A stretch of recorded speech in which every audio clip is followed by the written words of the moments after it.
When you're working to license your music in sync, which is what we call the sync world, the sync licensing space, which actually means synchronization, when your music is synchronized, put together with picture.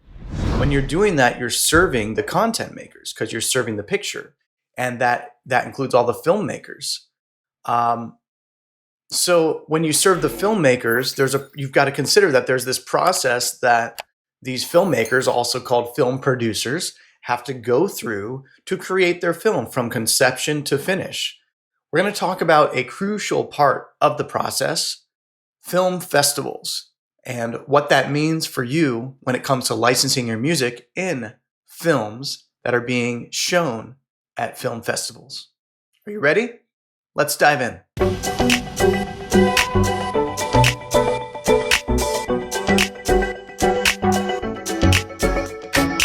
Welcome to the License Your Music podcast, where I'm here to give you all the tools you need to license your music to film, TV, ads, trailers, video games, and more, so that you can earn passive income doing what you love and obtain creative freedom and financial security. I'm Jody Friedman, host of License Your Music and the License Your Music podcast. Thanks so much for joining me today. Whether you're listening on YouTube with me here on video on YouTube, or whether you're listening on Spotify or Apple Podcasts, I so appreciate you stopping by and tuning in with us on License Your Music. If you haven't been by my site, please come by. It's licenseyourmusic.com. I always have free things on the website. Right now, it's a free guide on how to get your music heard by music supervisors. But who knows, when you're listening to this, it's probably going to be something else. So make sure to come by and check that out, because I'm here to serve you and teach you what I know about music licensing. I've been doing it for 16 years now, and I've had a lot of success with it. And I want to be your guide to help you accomplish what I've accomplished. When it comes to licensing your music, you have to know your market. You want to know who you're pitching to and what they need and how they think, so that you can pitch appropriately. You don't want to just throw your music at someone and say, here's my art, what do you think? Here's my art, what do you think? Imagine that understand that there are over 590,000 labels, artists, publishers, managers, composers, producers. They're all pitching at music supervisors, and there's under 1,000 music supervisors in the world. So you can imagine they're getting hit up from all angles all day long. So when you just pitch your art, when you just pitch a link and say, here's my link, check it out, thanks, it's not serving them. It's not really helping them, because they're serving their masters, and their masters would be the people who create the films or the TV shows or the ad agencies or the trailer house. So there's people you have to consider before pitching your music. You want to know your market. Just like any other business, you have to learn the business first to make sure you understand that. And we talk about this in my music licensing masterclass at licenseyourmusic.com. So if you're not on our site or on our list, make sure you come by and get on the wait list for that too, because we go through that process. We go through the business side of it, so you know that first, because it's so important. And it's one of the things that artists overlook, because you're so focused on the art and you forget about the business. It's called the music business because there's the music and there's the business. It's an equally shared thing. The business serves the music, right? And the music needs to serve the business. So with that in mind, there's a process that filmmakers in particular, film producers, have to go through when they're creating music for the idea of getting a distribution deal. They want to get a distribution deal.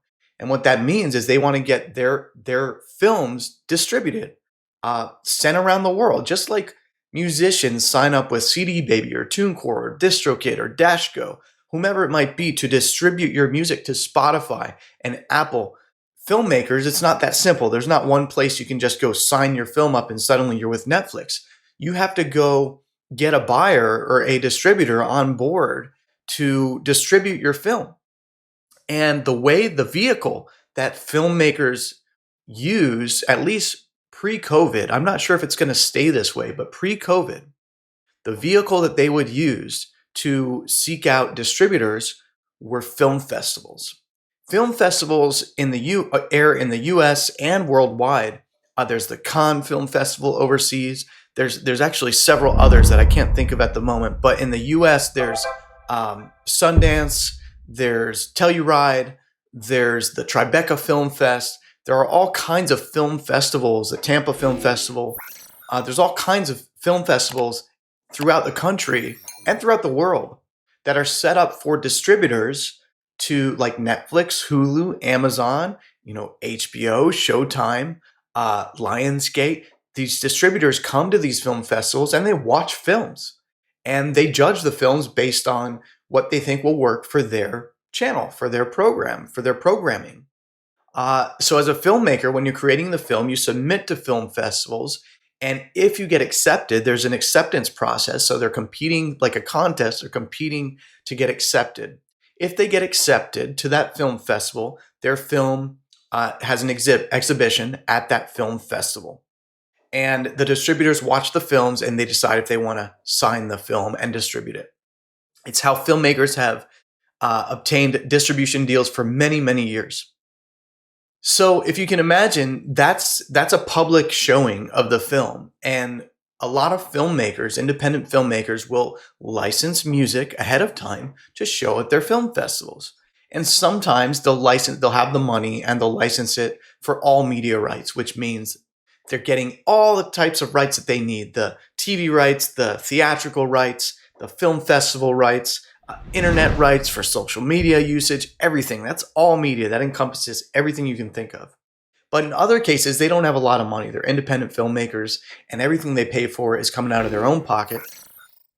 And they get what's called a festival use license.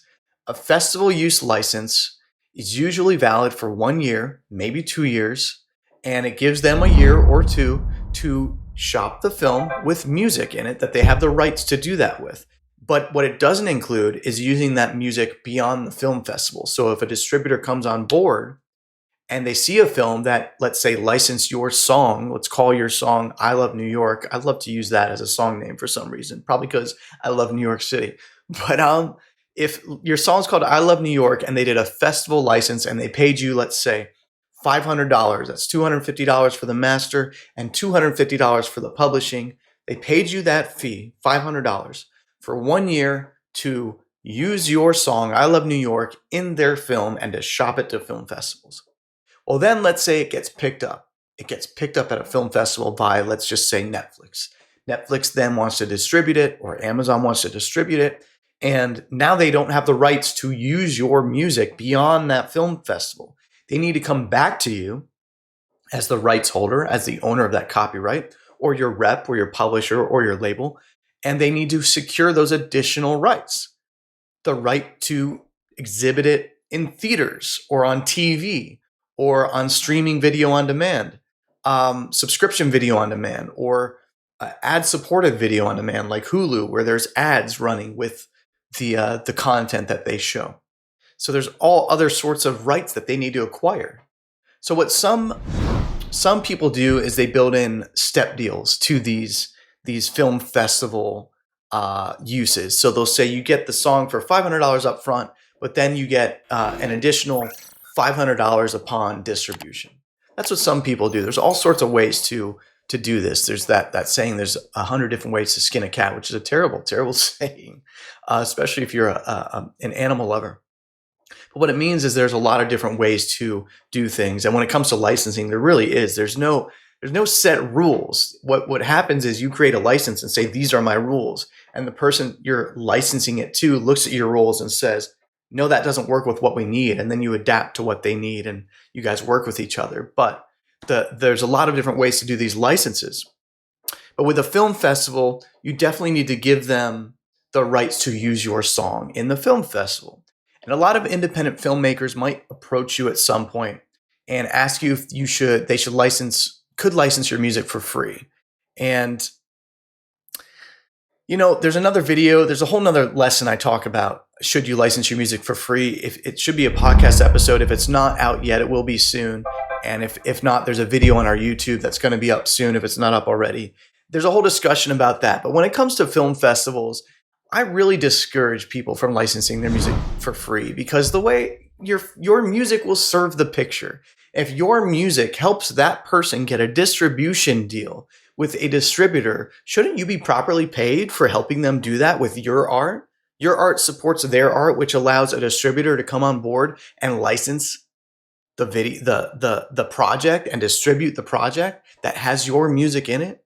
So I think that's a key thing to understand. Also, if anyone ever asks you if they could have your music for free for their film that they're submitting for film festivals, just ask them, did you pay your director anything? Did you pay your camera guy anything? Did you pay your lighting person, your audio guy anything? Because those people worked for you and they helped your film get made. And you're asking me as a composer to do the same thing with this piece of work that I've made.